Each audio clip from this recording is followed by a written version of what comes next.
Chubstep. Jrad. Creating the oil of judgment. Steed. Chubstep.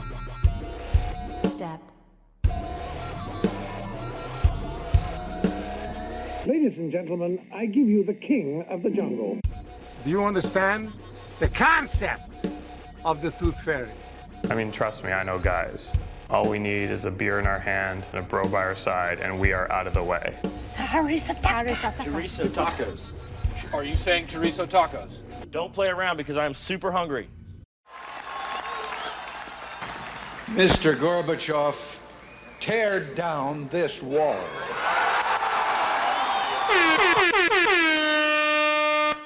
And the show started. Welcome back. We have a great show today.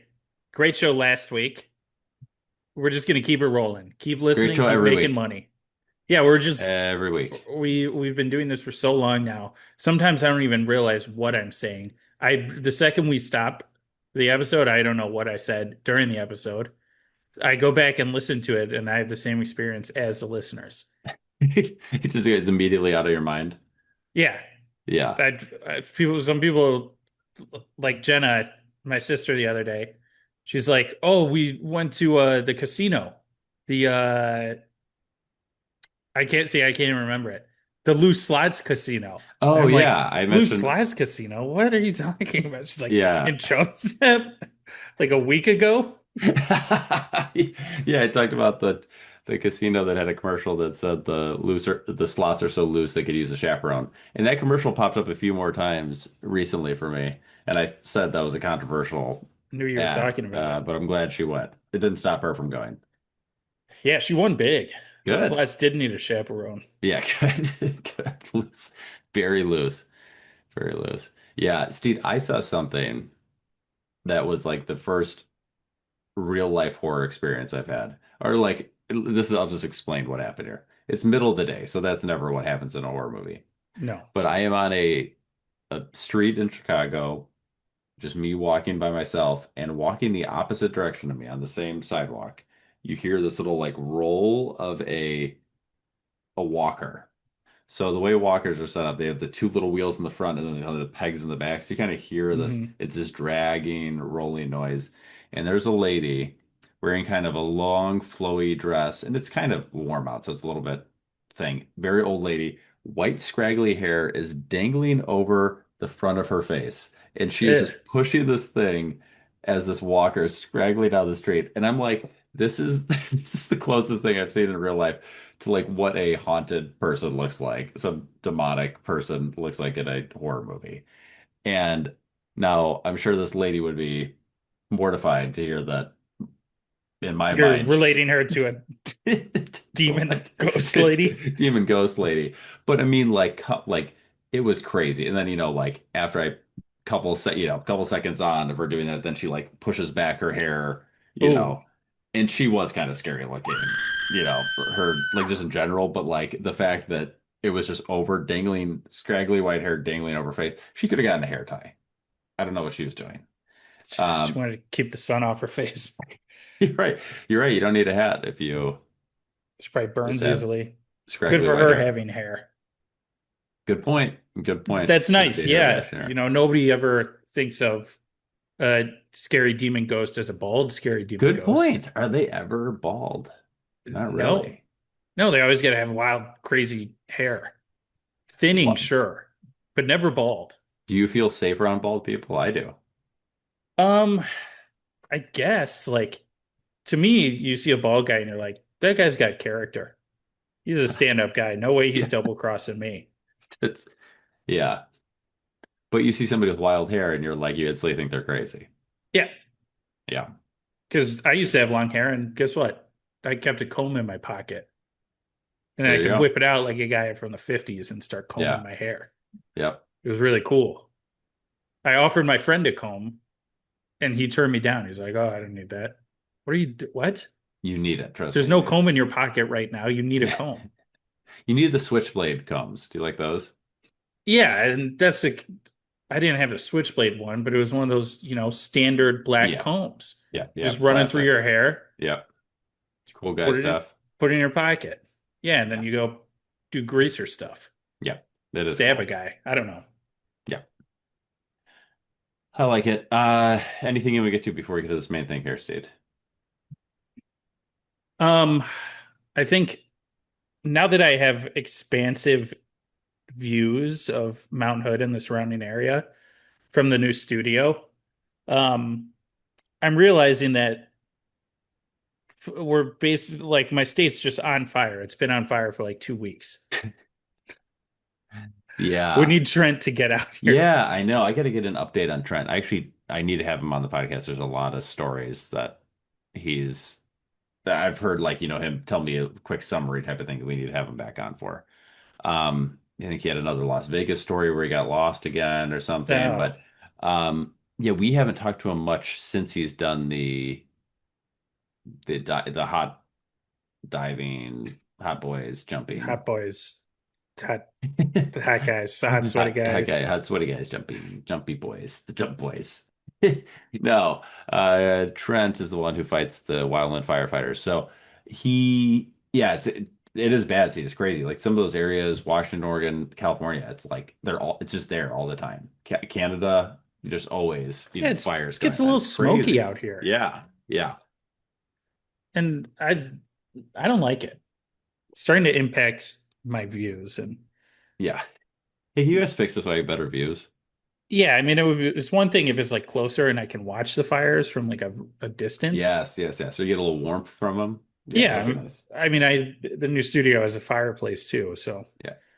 Really the new studio is great. The ceilings are huge. Yeah, as I say, tall ceilings and a fireplace. This is crazy. Really tall ceilings, tall fireplace. Everything's big. But it's that paper mill money. You live close to a paper mill. Yeah, I do live. It's shut down, luckily. But all the money got transferred from the paper mill to your apartment, your 2-bedroom apartment. I could hit a golf ball at the paper mill. I could hit the paper mill. Can you accurately hit a golf ball that far? It's a big paper mill. Okay. And it's not that far away. Okay, then that works. Like too far for a football. Okay. But golf ball. Okay. For sure. Okay, good. Well, that's perfect, Steed. Fires, burning, ash. It's perfect actually for the invention of the bicycle. It really is. Yeah.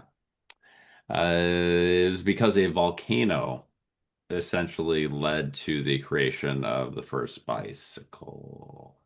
Did? I didn't even know that. Yeah, so this is a little crazy. So 1815, and I don't know why I hadn't heard about this before. It's called Mount Tambora, and it was in Indonesia. Ooh. And it was apparently the largest eruption in like 1,300 years. So it's been a while. Yeah. 12 cubic miles of ash, gas, and rock into the atmosphere. Tens of thousands of people died on the island immediately. Oh, God. This thing goes off. So this leads to what was known as the year without a summer, where it dropped the temperatures around the globe by 3 degrees Celsius. The information I have didn't have that convert to Fahrenheit, so you can't actually do that math. There's no conversion. Oh. But the point is a significant drop worldwide in the temperature, so much so that it actually was snowing in like July in parts of Europe, and the Thames River froze over. Oh my God! And then, so like places that normally never get below freezing were starting to freeze, like Mexico. Was getting into like below freezing, and crops were starting to fail. So this is going on. Crops are failing. So because the crops are failing, things like oats and grains are dying. Oats and grains are used to feed horses. And when you have a low food supply, you're actually going to feed the people before you feed the horses. So tens of thousands of horses were dying. Oof. And horses at the time, this is early 1800s, that was the main way of getting around. That was the main transport at the time, was horses. So there was a German guy named Baron Karl von Dravis. And that's so sick. I think I'm going to name my kid Baron. Baron, yeah.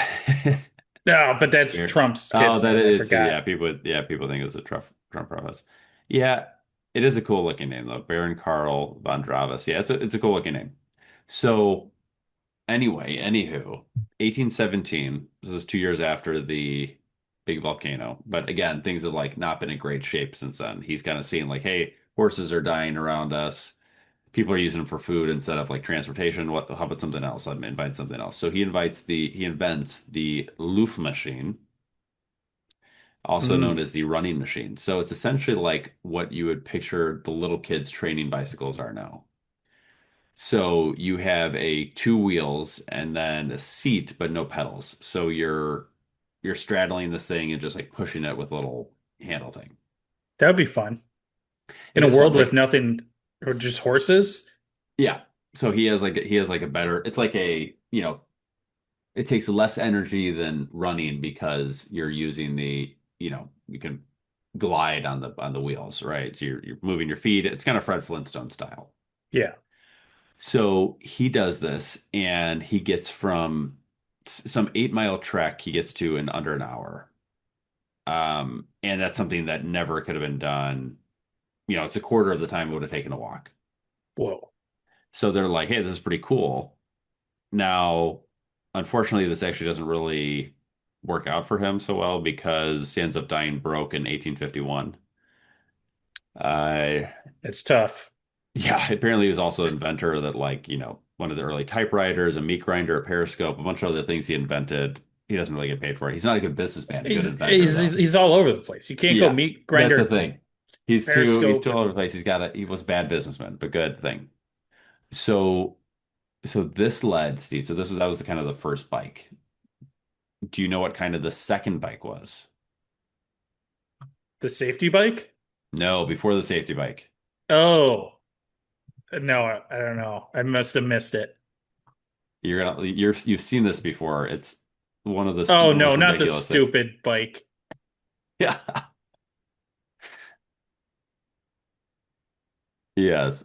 I'm waiting for this. Yep, they're the just dumbest thing. It's called the penny farthing, which is an insane name also. Why People did have seen these. You've seen these in It's the bike you're thinking of. It's exactly what you're thinking of. It's got this massive giant front wheel and then a little wheel in the back. I don't know what was this guy thinking. So I was always wondering this too. I'm like, why was this ever a thing? Right? I thought this was like a joke thing that like people would do as like a carnival ride or something like this. But this was actually kind of the next iteration in biking after the first bike. And the reason was the chain bike setup hadn't been made yet. So they hadn't figured out the way to do like the bike to the back wheels. So you're just moving the whole wheel. So the reason you wanted this is because you wanted a small pedal motion to move a giant wheel. You could get you're getting a lot more wheel movement if the wheel is massive. So basically the front pedals are tied directly to the wheel. And so you're trying to just get the most, a tiny little thing moves a giant wheel. That's basically what you're trying to get here because there was no chain system yet. So here's the thing about this thing. First of all, you look like an absolute idiot riding this around. Oh, You look like a joke, but it is crazy dangerous. Yeah. So you notice that the next bike, the bike we know now, is called the safety bicycle, which is I think now. So you're gonna get the connection here, but people would probably say now like bikes aren't like overly safe, right? I mean, it's not like a lot of people get I don't injured think or so. killed on bikes. It's one of my favorite things to watch people hurt themselves on. Yeah. So this bike. would have been even more fun is watching people on this penny farthing. So here's the problem with this. You are like directly over, you see people sitting here, they're like directly over the front wheel. So their center of gravity is really kind of tough. And you're high up like that you're like 5 feet up sitting up there. Yeah, your feet are not touching the ground. No, your feet are not touching the ground. They're not even near it. This is fixed, right? This is a fixed gear bike. So they said the second you would start going down a hill, you like basically couldn't stop this thing. Oh God. So you would have to basically lift up your feet and hope that you didn't, that the pedals Just pray to didn't hit your God. feet. Just pray to God. So they like couldn't stop. So you just go fast. And then the second you would hit a bump or something like this, people would flip over the front and they would call it, let me find the term for this, like heading or something like that. taking a header Taking a or header. calming a cropper. So basically, a pothole, a curb, whatever, it would literally just hit straight, and because of the center of gravity, you would instantly flip over and just hit your head and die. So Good people Lord. all the time broke their necks, fractured skulls. They'd like you're literally What, sitting like what on like this happened to Timmy? teeter-totter, Timmy one got the little thing. cobble. Yeah, Timmy got the cobble, and now he can't walk good no more, exactly. Pop. This penny farthing thing is just so apparently is like the ended up becoming like a cool guy symbol, which now we think of it like well, absolute loser would like a dork would ride this thing, or like a Yeah. hipster. This would be a very Mhm. hipster thing to ride. But the point apparently was that it was supposed to be like a macho thing to do because it was so dangerous to ride around these penny Jeez. farthings. So so that eventually so like years later, 1880s comes the safety bicycle, which is the bicycle as we know it today. I did not realize that it came from Either the did fact I. that these were so dangerous. I know, I know. And they are ridiculous looking and they're dangerous, which is great double whammy. Uh, Wow. Well, you know what's also dangerous about bicycles? yeah. Bringing them into war. Mm. Yeah. That was a big thing. So apparently in World War One, bicycle infantry was a big thing. Yeah. They had apparently company to battalion sized units of just bicycle guys, which like a company you're talking like 200 guys. A battalion's like in the thousands. Crazy. So you have like thousands of guys riding bicycles into World War One. Sometimes fighting on them, I guess. Mainly they were used for like scouting and running messages Okay. because horses were super loud and horses. Yeah.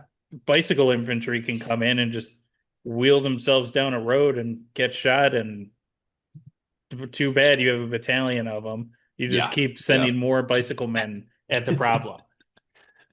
If I was asked to ride a bicycle in warfare, I would quit. I feel like you seem so much more vulnerable on one of those. Really vulnerable. Yeah. Like if somebody starts shooting at you and you're like, "Oh my God, what do I do? Slowly stop or go a little bit faster than I'm going right now?" Yeah. That's for a long time ago, I did one little story on this guy that crashed in World War II. That was an Allied guy, and he ended up stealing a bicycle and riding it like through a couple countries to get to safety, to Allied safety, and get home. So it was used in both. That was more of a civilian kind of purpose of it. But it was used in both. I think the Germans used bicycles in World War II also.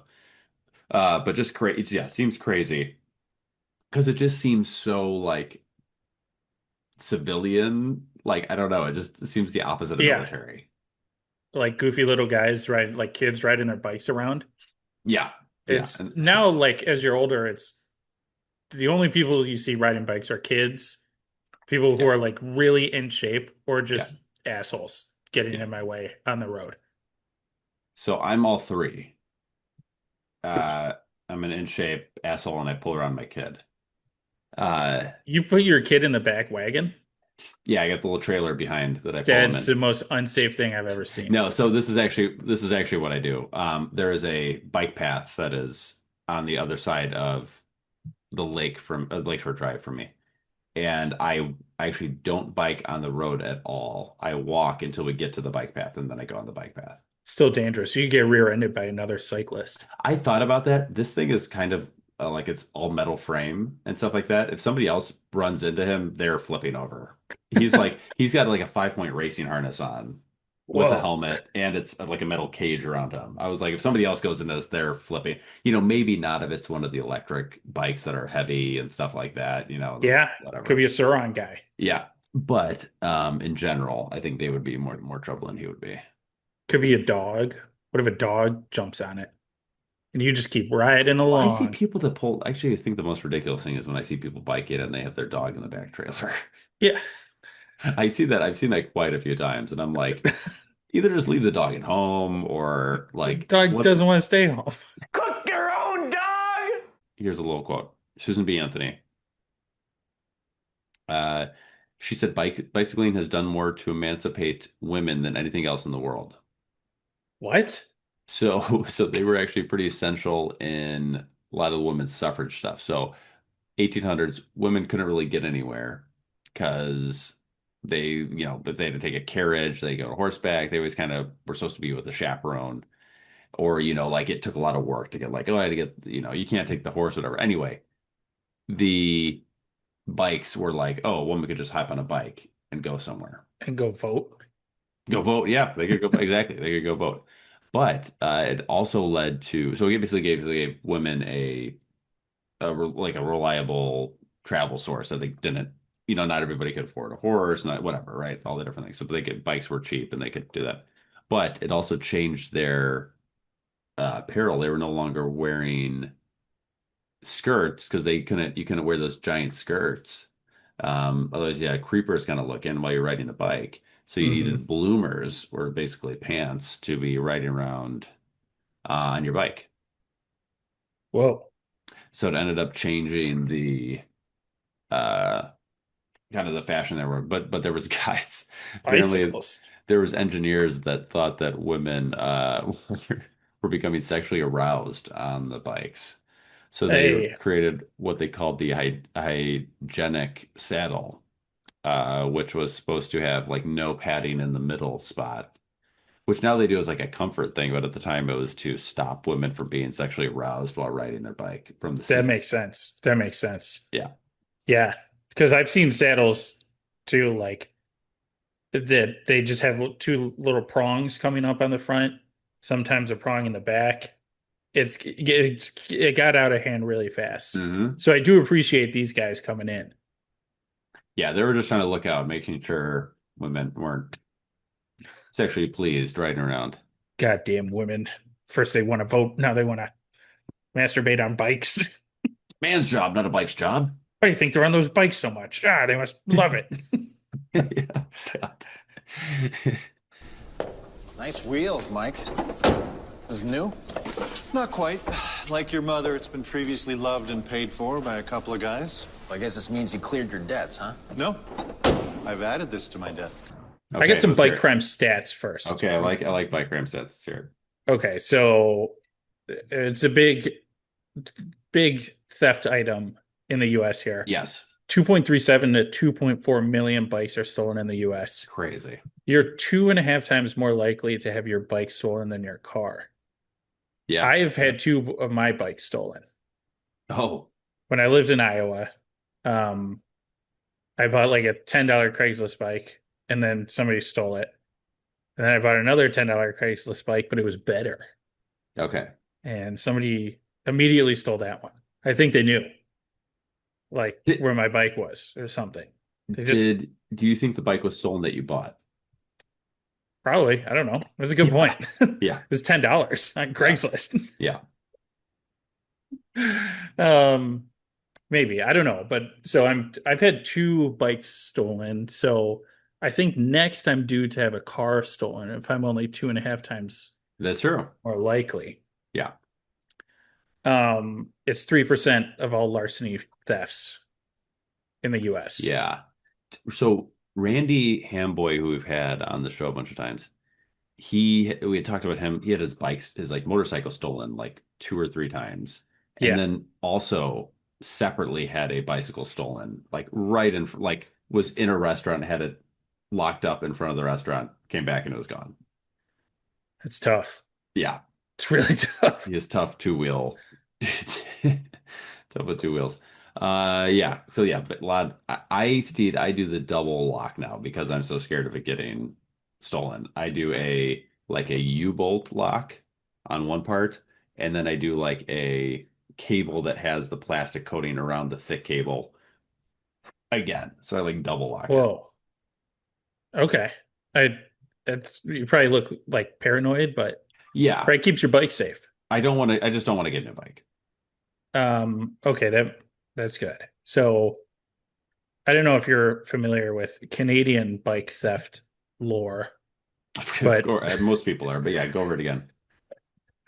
So Canada has a ridiculously notorious bike thief named Igor Kenk. Igor Kenk, he got raided. Police. He had a bike shop and some garages and warehouses. Police raided this guy. They found nearly 3,000 stolen bicycles. Just that this guy had. In 1993, he was accused of stealing 140 bikes and had his charges dropped. Like those charges were dropped, so they kind of were. He was already on the radar. 15 years later, he gets 3,000 bikes. Oh my God. He gets released from jail in 2010. He finds out that 1,800 of the bikes he had stolen were being donated to the youth in Toronto because like the cops seized him, and he was just like super pissed about it. He was like, "This is bullshit. Those bikes are mine. I never stole those bikes. You won't even be able to fix them because they're all broken. I'm the only one that can fix them." He just went crazy and like denied stealing 3,000 bikes. So, I mean, he's basically doing like a chop shop. It sounds like with bikes. I think he was doing a bike chop shop, and then like repaint it or do something like that, and then use the parts from one bike to fix another bike. Yeah. Because 3,000, 1,200 were, out of use. Yeah. They only got to donate it, leaving the front 1,800. wheel or something because somebody locked up the front wheel, so you're probably stealing it, leaving that. Yeah. It is the funniest thing when you walk past like a bike lockup and there's just like the frame sitting there. Oh my God, yeah. Or the seat's missing. Things like that were so funny, just like the people steal the most ridiculous stuff out of it. Well, sometimes those bikes are just the wheels are really expensive. Yeah. Okay, you can rob a bank on a bike. There was a guy in 2012 in Ohio. He dressed up as Darth Vader. Good. Took a gun into a bank and then rode off on a little BMX bike. What? How much money can you carry though, like on your bike? I think the typical bank robbery, you're not getting that much. Maybe one bag, one sack of cash, still be able to maintain balance. Yeah, maybe he had some of the saddlebags on the bike or something. But a little BMX bike, typically they don't. It's so funny. It's like a kid's BMX bike. Those are always kind of the funniest ones. They're always super small around. Yeah, it's like where the seat's super low and the guy's kind of like wearing the super baggy clothes, like leaning back on it, riding around. That's what I'm picturing. Yeah, but then he can do like a 360. It's so sick. Well, that's cool. That's cool when it does that. So there's that guy.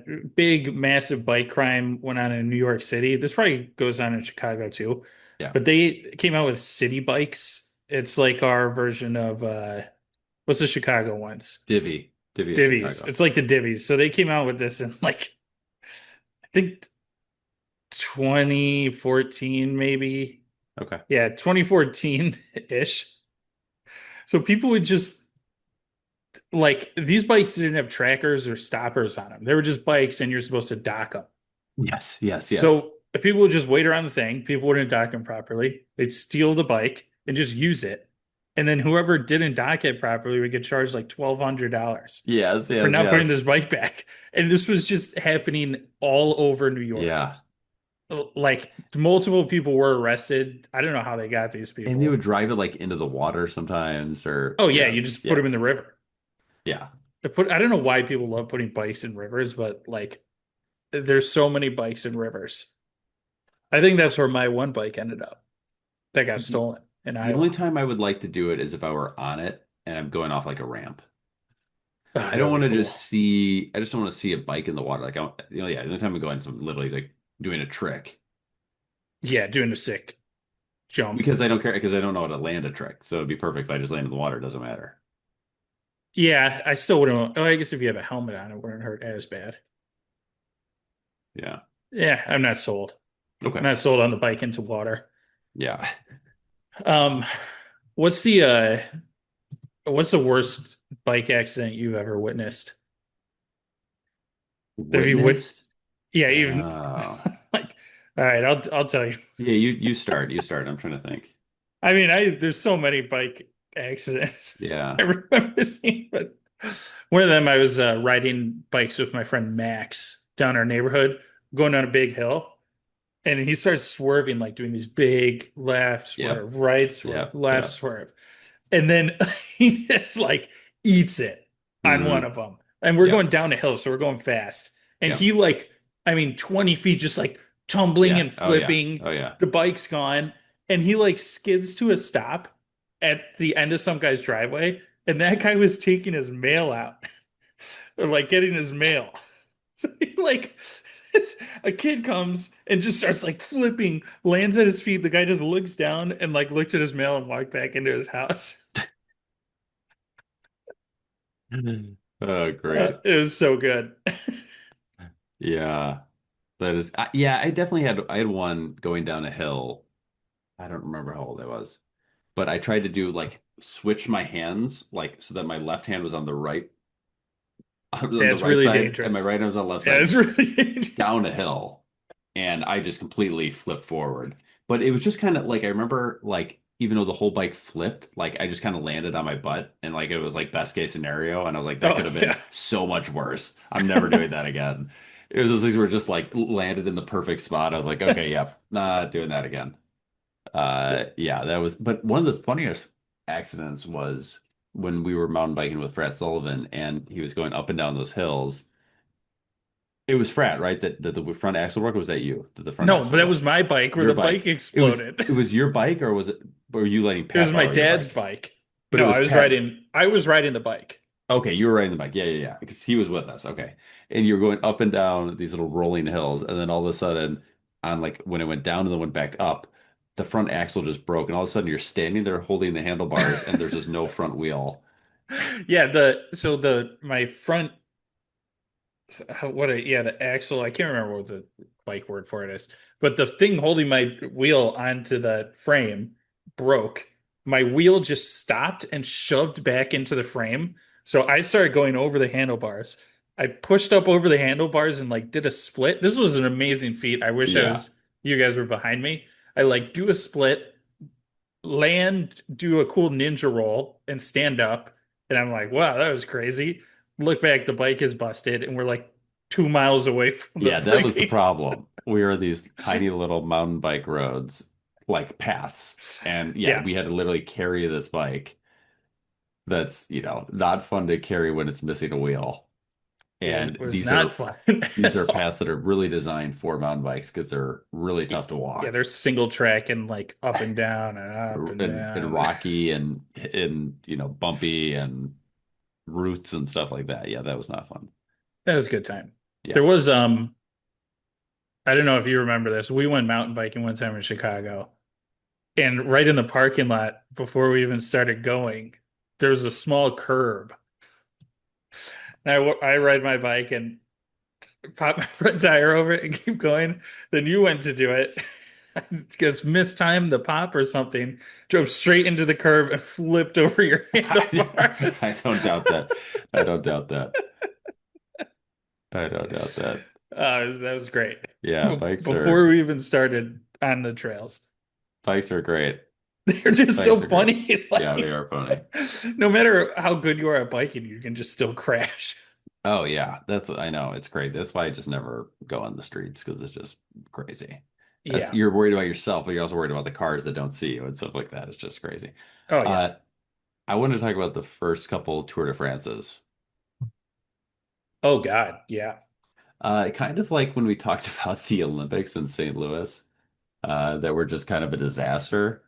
I don't know if people remember that. Like one of the first U.S. Olympics was St. Louis, and like they did like the marathon or something. And, it's like 1,000 were like like nobody, like three people, like nobody finished it, and people ate like a bad pear or peach or something, and like anyway, that's an old episode people can listen to.